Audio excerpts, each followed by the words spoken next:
Good evening, everyone, and welcome to Build Your Best Life. Tonight's podcast is our blueprint for success, and my name is Jocelyn Charles. I am your host and very grateful to be here, and we are in for a good treat.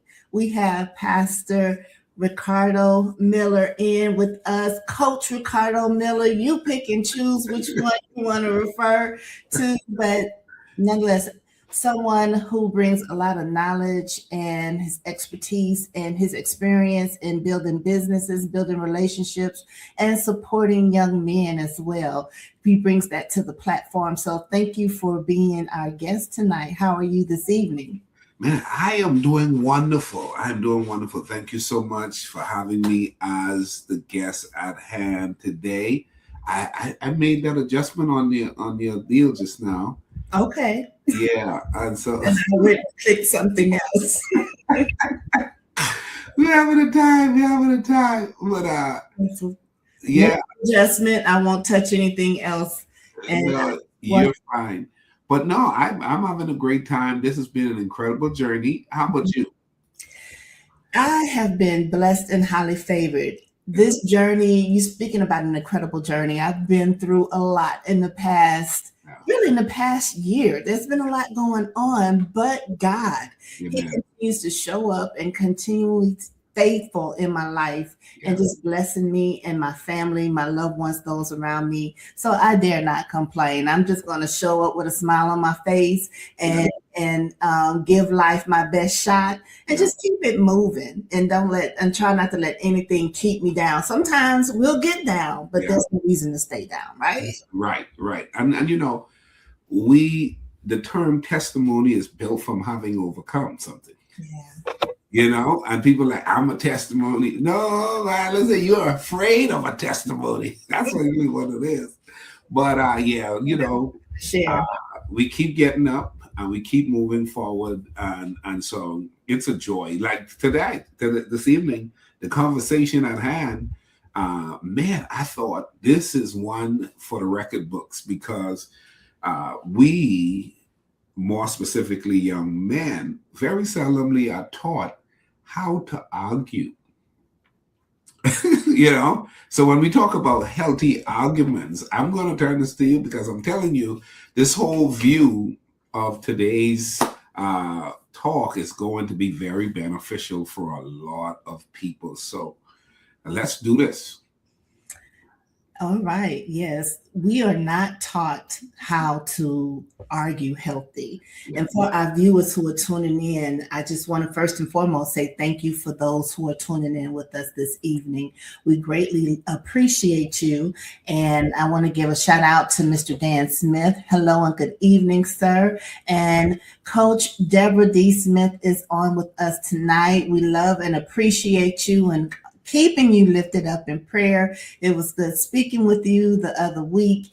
And thank you for trusting us in this space and serving the community and giving back as far as supporting young men, giving them the tools that they need to be successful, respectful young men and growing in society in order to give back and contribute to society as they grow into their young adulthood.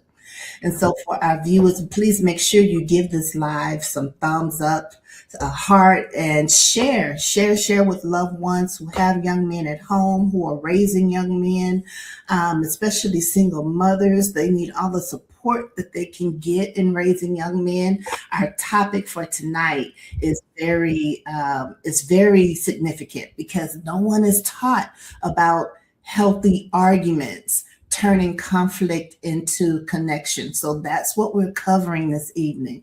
And so I can't wait to get into it and hear what you got to say, Ricardo, about this because this is a great topic. It needs to be shared and needs more exposure.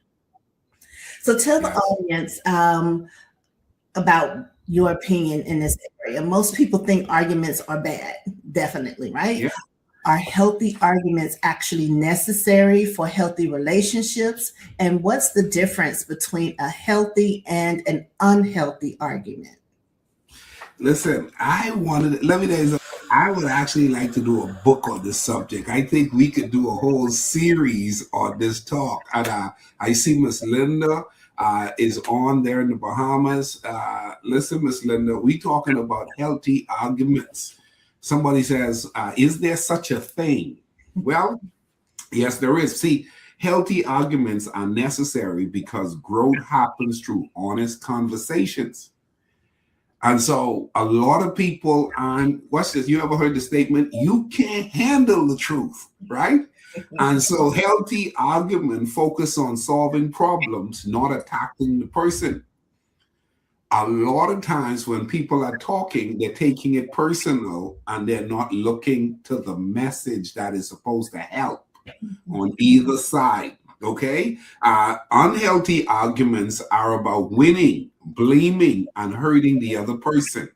That's what unhealthy arguments is about. But the goal is to avoid conflict, Miss Jocelyn, and to handle conflict wisely. So it isn't to avoid conflict, it is to handle conflict wise, because conflict is going to emerge. Yes. You know, human beings, we're different. I mean, if anybody you work next to a coworker in a cubicle, you got to figure out how to tell them, hey man, when you on the phone, you can't own the space because I'm right next door.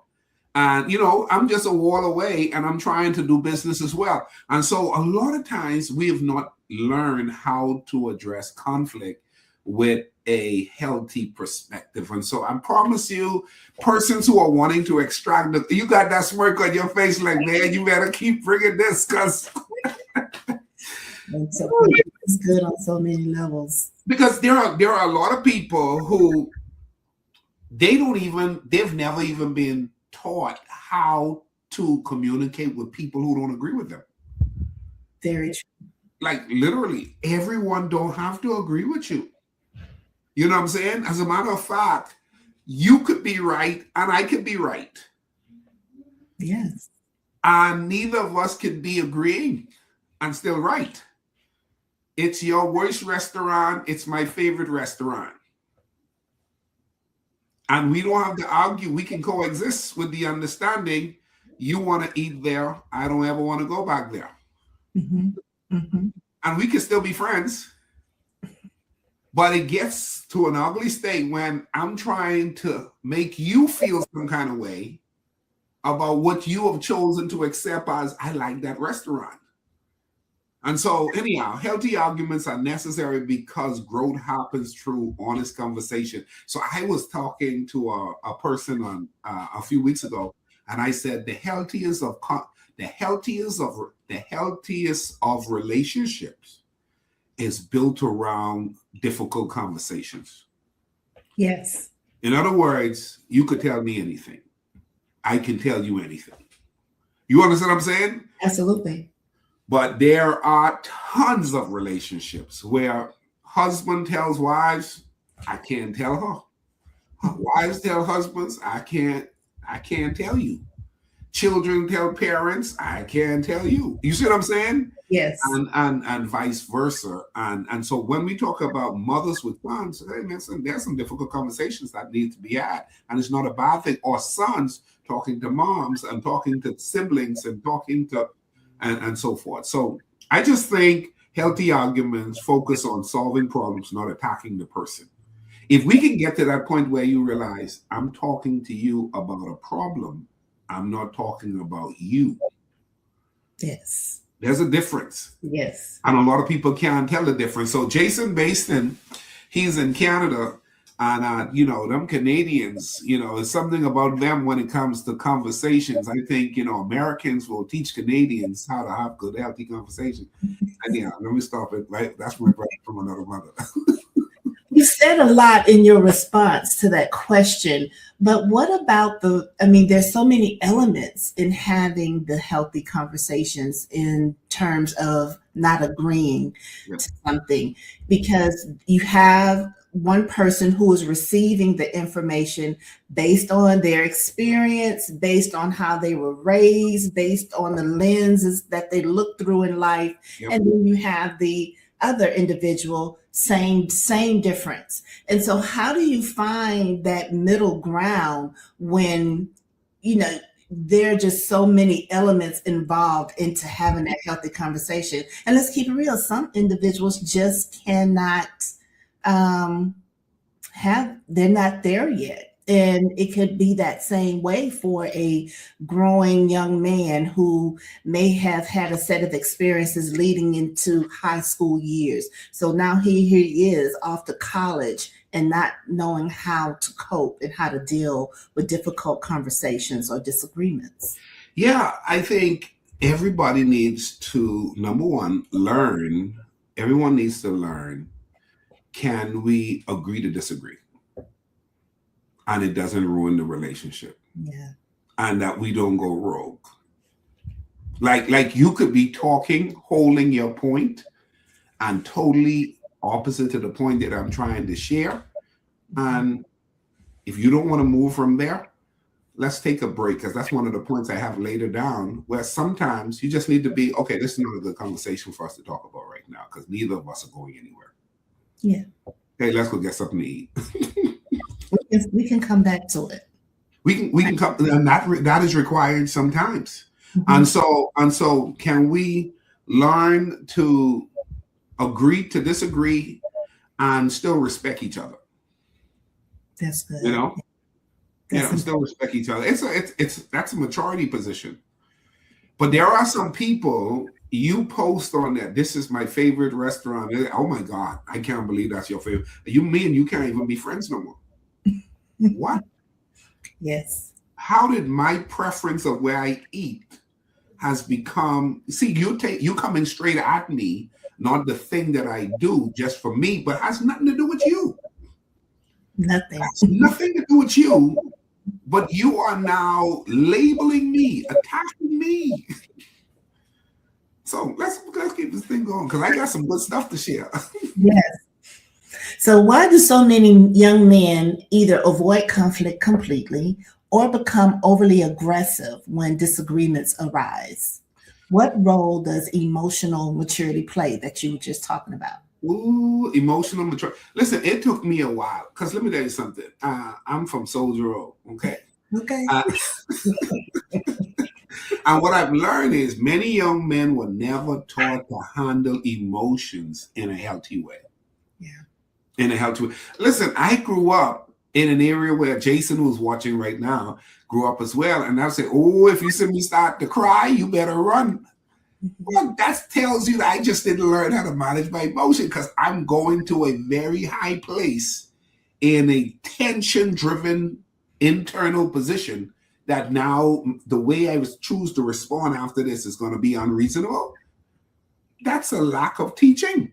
And so some avoid conflict because they fear rejection or other people aggressiveness that causes them to lose some form of control. But there is a lot of trigger factors that goes into why arguments go the way they go. And so emotional maturity teaches us that respond instead of react.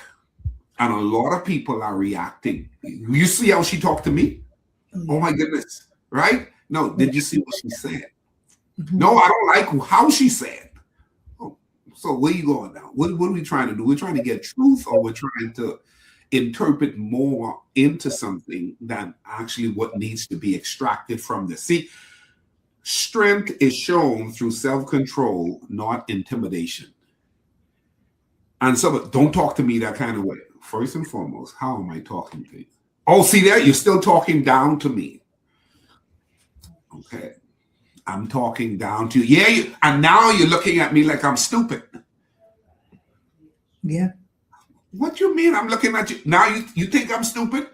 Keep talking. Triggers and some insecurities. Yes. Yeah. And that person is blind to the way they're responding a lot of times to what shouldn't even be an offensive position. Absolutely. A lot of time I find that the response is just based on, of course, our environment and our associations with other individuals, where you're expected to respond a certain type of way when there is the slightest form of offense. like you were saying, well, I know you ain't talking to me. I know you're not talking to me like that. And, and you just think you have to come off so you're not appeared to be weak or, soft and you're just, and then you come off overly aggressive. I was raised in the jungle, man.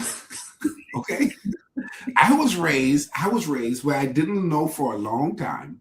And I eventually learned the guys on the street with the higher reputation were the guys with the shortest temper. Mm-hmm. So watch this. You show up in the club and you're like, so what you looking at? What you mean what I looking at? Why you respond to me?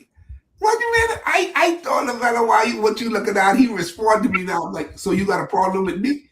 And there's not a third response because the next response is I need to get physical. So the street will say, boy, this dude, he goes from 0 to 10 like that. And so now you're notorious because very few people know how to go to 0 to 10. So those who do that real fast from watch this, urban, ghetto, thuggish, problematic, gangster, argumentative position, they normally put the fear, oh, don't say nothing to her. You got that cousin, people like, don't say nothing to her. She snaps in a minute, right?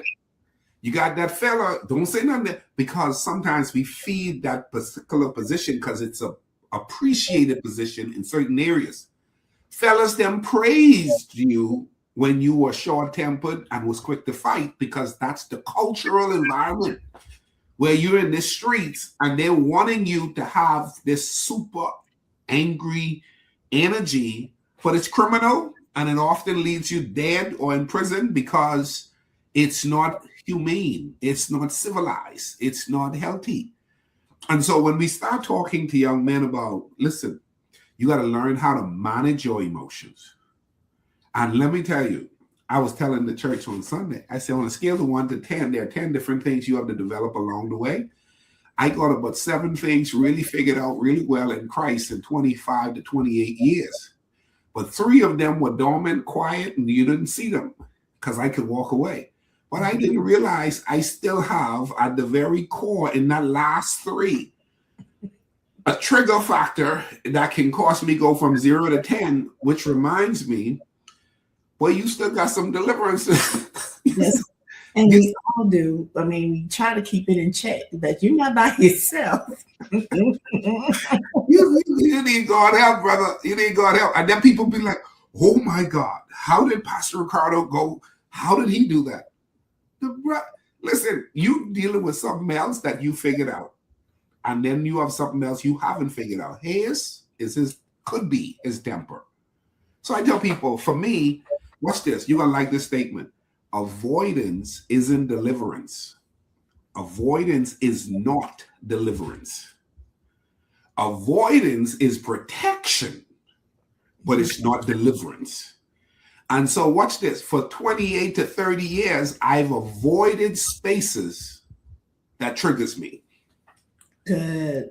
That's important for our young men. Right? The difference. Yeah. Knowing that there are some spaces, if you avoid, you could actually save 25, 30 years. I avoided spaces and it kept me. But watch this. There comes a time where you need to grow beyond avoidance. It's the guy who says, you know what? Guy told me, hey, I haven't drank in 30 years. I said, wow, that's impressive. Mm-hmm. I said, so when was the last time you've been around liquor? I haven't been around liquor in 30 years.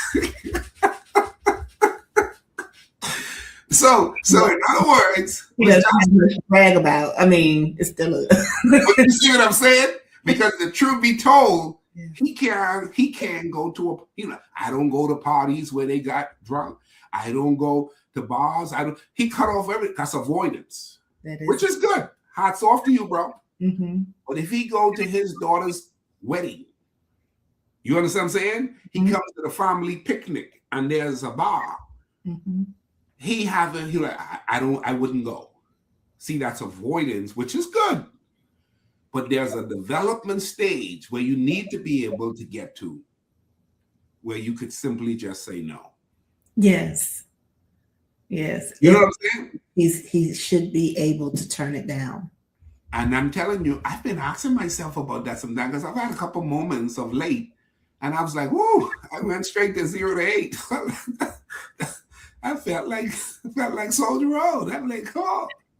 And then you feel bad because the same guy who may have not been sober for 30 years, one drink he ends up feeling guilty because he said, "Oh my goodness, I don't know what happened. I was sober for 30 years, but you weren't delivered." You haven't acquired the skill set beyond avoidance. Ooh, That's there's a skill set beyond avoidance. You know? I hope young men are paying attention to that, because that is a very, very good point. And for the parents who are raising young men as well. So, for mothers raising sons, how can they teach their sons to communicate their feelings without becoming angry, defensive, or shutting down? I would say this is a good answer, right? Create a home where it is safe to express your feelings. Where it's safe. Listen, man, I was called a crybaby, man, so you can't cry. When you're an 8 and you told you men don't cry. Right. Okay? When you turn 11, why are you crying? Man up. Right? So after you start holding it together, you start holding it in, but emotions are good. Let me say it again. Emotions are good when managed. Mm-hmm. Emotions are good when managed. The unfortunate thing is, most young men, they hold it in because they were taught, don't cry, man up, be strong. I just won't cry. You ain't supposed to cry. Don't run in my arms. I was preaching at one church one time. It was a men's weekend. And they had me come and speak, and it was fathers and sons. And I said to the men, hey, every man in this space who have a son, I want you to look them and hold them and hold their hands. Well, that was a problem with my culture. 2 men shouldn't be holding hands. Mm-hmm. And they took that as, where are you going with this? Because I said, hold your son hand. You mean to tell me you got a problem holding your son hand? And I had the men hold their son. I said, look him in the face. Oh, that was another one. I'm pushing the envelope, brother. Why you want me to look there? I said, that's your son. Why can't you look him in the eye? So I said, look him in the eye and say, son, I love you. Well, the son said, wait, stop it. My point is, those are lessons taught by men who should be teaching their boys about a healthy emotional connection that they did not get. And now I'm trying to help them to understand. You need to be able to talk to your boy. You need to be able to help your son to learn how to express himself. So listen without immediately correcting or criticizing. That's a big thing. Another one is teach them to name their emotions rather than reacting. Before reacting, I'm feeling angry. Mm-hmm. I'm feeling upset. I'm feeling down. I'm feeling mad. All right. And then model calm communication, because children often intimidate what they see. Yeah. Let me tell you something. I go from 0 to 10. Right.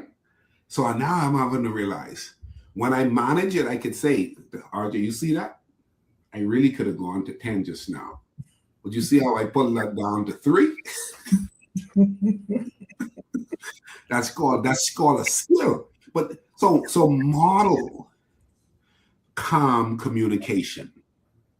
Don't raise your voice. I can get my point across without raising my voice.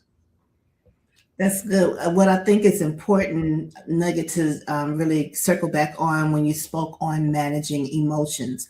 I believe that will give young men more confidence and better able to a better identity about themselves when they are able to manage their emotions. First and foremost, just to be able to recognize and identify what you're feeling, and then knowing how to manage those emotions brings more confidence as they go out in the world, have relationships with others, and just dealing with life's ups and downs and disappointments. Yep.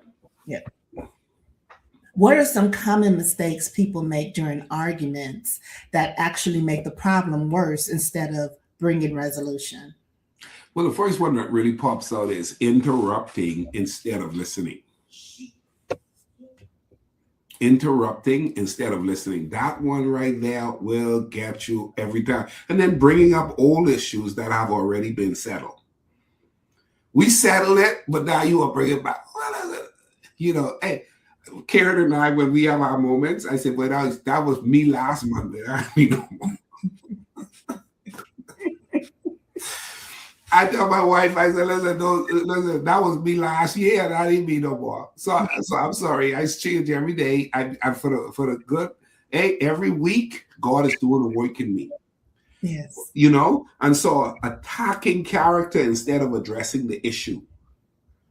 You so stupid. No, I did something bad, but that don't make me stupid. Right. You see? And so speaking in anger instead of speaking with wisdom. So there is this uncontrollable way of expressing yourself that actually damage rather than help. I'm going to say what is on my mind because that's how upset I am. Mm-hmm. Well, what you're about to say is about to scar as well. Yes. It's about to damage. And even if this conversation goes quiet, the internal damage that would have taken place, you see what I'm saying? Mm-hmm. And so trying to win instead of trying to understand is one of the problems. People trying to win rather than to be understood. Go for, I'm trying to be understood. I'm not needing to win. Mm-hmm. So this whole concept of trying to win doesn't give you a chance. And then you're trying to win. And so guess what that is? Huh? Oh, yeah. It's a tug of war. It's a tug of war. It's a brawl with words. Mm-hmm. You trying to blow one, I'm trying to go one. And all we're doing, when we tired, even if we sit out on the porch and eat afterwards, we still don't like each other at the core because what you said when you was at your worst coming at me and what I said, you still got that in the back of your head. Mm-hmm. That's really how you feel. Yeah. The fact that that person went there. Yeah. Yeah, it damaged the relationship. Certain words are never to be spoken, but that takes a discipline to not say it even though you feel it. Okay. Go to the Lord and ask him to deal with your mind. I know. It's one thing when you're thinking it, and it can be, it's just right there tickling your tongue, and you just want to lash out for that instant gratification to, you know, have one up on that individual. And like you said, it causes more damage. Once the scar is made, it's a scar. It's a scar. That's a scar. What practical communication skills can young men develop so they disagree respectfully while still standing firm in their convictions? Speak the truth with respect. Okay. I'm just saying the truth, but how you're saying it is disrespectful. Ask questions instead of making assumptions. I don't think you like me. You didn't ask me, because if I didn't like you, you wouldn't be here. Man. That's something right there. Hey, watch this. Stay calm even when the emotions are high. You know, that's a skill. Yes. I've been practicing that lately. I actually have this massive, I'm going to use the word obsession with the monk-like behavior. Yes. I've been hanging out in my flower bed, and when I do my coaching session, and people go high and they go low and they be all over the place. I said, how does that make you feel? And they're like, well, you were a problem too. I said, oh, okay. So I'm the problem. I'm just going chill, because at the end of the day, here's the deal. Stay calm even when the emotions are high is a skill everybody can acquire. Okay? Yes. But watch this. If you came from Pleasant Grove, that ain't an easy skill. If you came from Stop 6 in Fort Worth, that ain't an easy 6. If you came from the Grove in Nassau, the point is there are some environments where you were raised, it's hard to stay calm because you were raised to be argumentative. You know anybody who's argumentative? There are some people, they are a bomb ready to explode. And so stand firm on your values while remaining humble. What you're saying is not true. Mm-hmm. You can say whatever you want to say, but at the end of the day, it's not true. My apologies that you feel that way about it. I'll say that much. But at the end of the day, you have the right to feel the way you feel. Yes. Stay firm on your values while remaining humble. Because when you square off, if you ever watched the movie about gorillas, they say when you see a gorilla, don't look them in the face. Yeah, yeah. They tell you right here, because that's a humbling position. Don't square off. And so I came from the jungle. I tell you that at the beginning. You did. You did. I came from the jungle where when you square off, that's a problem. What? The fella said, what you mean what? Like, where we want to go? How did we go where we want to go? Really fast. You see that? Yes. All right. I've witnessed it. I've seen it. So how can someone recognize when an argument is no longer productive? And what are healthy ways to pause? I think you just touched on that. What are some healthy ways to pause the conversation without simply avoiding the issue? Give us some more examples on that. I'll start with when no one is listening. You ain't listening, I ain't listening. We need to say, Jess, let's pause. Mm-hmm. If voices continue raising, wisdom says take a break. I'm going for a drive. I'm going to go sit outside. Because voices are raising. You understand what I'm saying? This ain't going nowhere. This is going in the wrong direction. Agree to revisit the conversation after emotions settle. Right now, you and I are upset. Talk about this again later at some other. No, we're going to talk about this now. Yeah. Let's watch this. Let's put this on the shelf and let's get back to this. Watch it. I'm mad right now. Oh my God, I can't believe he just mashed up the can. He's so wrong. I just told you I needed a break, but you kept coming. Mm-hmm. Absolutely. And is it true for young men to understand not all conversations, it's okay to put it on pause. It's not like that it has to be a conversation that's done right there in the moment, in the heat of the moment. And, usually when you get a response like you just expressed, it's just that person want you to see things their way and agree to them right then, right there. Yeah. And like, how important really is it, this topic that we're discussing? Sometimes it's not even that important. It's just a matter that tempers were raised because, it's a difference of opinions or right. The way we see things. And so I think we should be able to identify, especially young men, when some conversations, it's just not really even that important. Correct. Which is why I teach pausing isn't quitting. It is protecting the relationship. Good. What does the Bible teach about handling conflict, controlling our words, and pursuing peace without compromising truth? Man, I wish I had scriptures to roll off for this, but I'll start off by simply saying the scripture says, be quick to listen and slow to speak and slow to become angry. It didn't say not to become angry, though. It says slow to become angry. Mm-hmm. One scripture says, watch this, be angry and sin not. So watch this. I'm upset and don't feel like myself. I'm going towards being angry. But if I throw this and hit you, I just sinned because I committed a crime. That's now an abuse. You see what I'm saying? I took it to the next level. So having the emotion is fine. Managing the emotion is the perfect way to go. To speak. Watch it. The scripture tells us to speak words that builds up people instead of tearing them down. That's another one. So you know what? If my words are going to hurt you, it would be best to shut up. That's good. The Bible says there's a time to speak and a time to be quiet. Watch this. Pursue peace, but never sacrifice truth. Because the truth will set you free, but a pause will allow you to have another day to bring truth. Yeah. So you can say, let's talk about that again. And so love should guide your words even when we disagree. Love. I respect and love you enough to guard how I'm going to respond, because I know words can hurt. Yes, they do. Yes, they do. That's really, really good. This conversation and this Q&A has really gone really fast.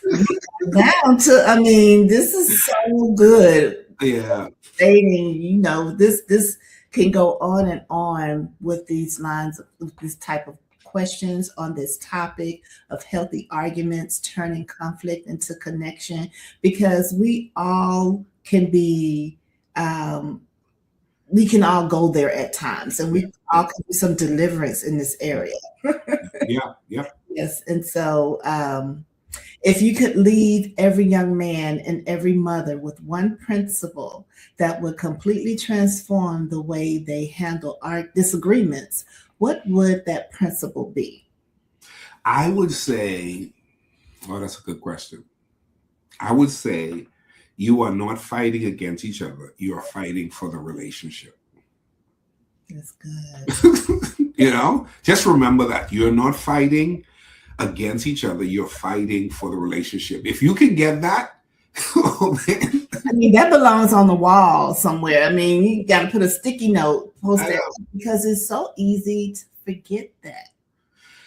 Yeah, and I would say this is what I'm learning at this stage, trying to teach my son it too. Don't let your emotion become your leader. Let your values lead your emotions. So I have some values. I have a good value. One of my values is I don't hit women. You know, that's ingrained. So my values, I can be foaming at the mouth or the ears. I don't ever have that. And now listen, I may tear the room apart. Yeah, no rearrange furniture, please. I know, right? That's terrible. Watch this. Winning an argument isn't nearly as important as preserving trust. Mhm. And you get to that point where you realize trust is broken. The foundation in this relationship is cracked now Mhm. because somebody decided to go there with their emotions. And so the last thing is healthy communication builds healthy relationships tomorrow.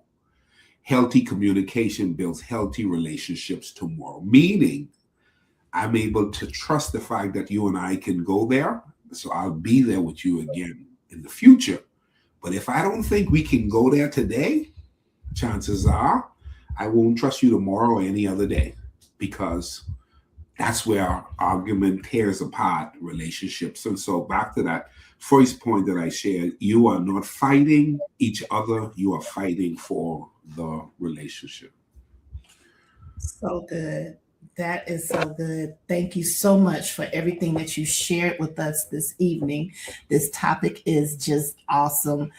We need more of that, more of these type of conversations on how to have healthy arguments, as far as being models for young men as well, so they can have something to model, and then just for our engagement in relationships with our sons, with other young men in our circle, and knowing how to, for those who are mentors, those knowing how to mentor young men during these difficult conversations.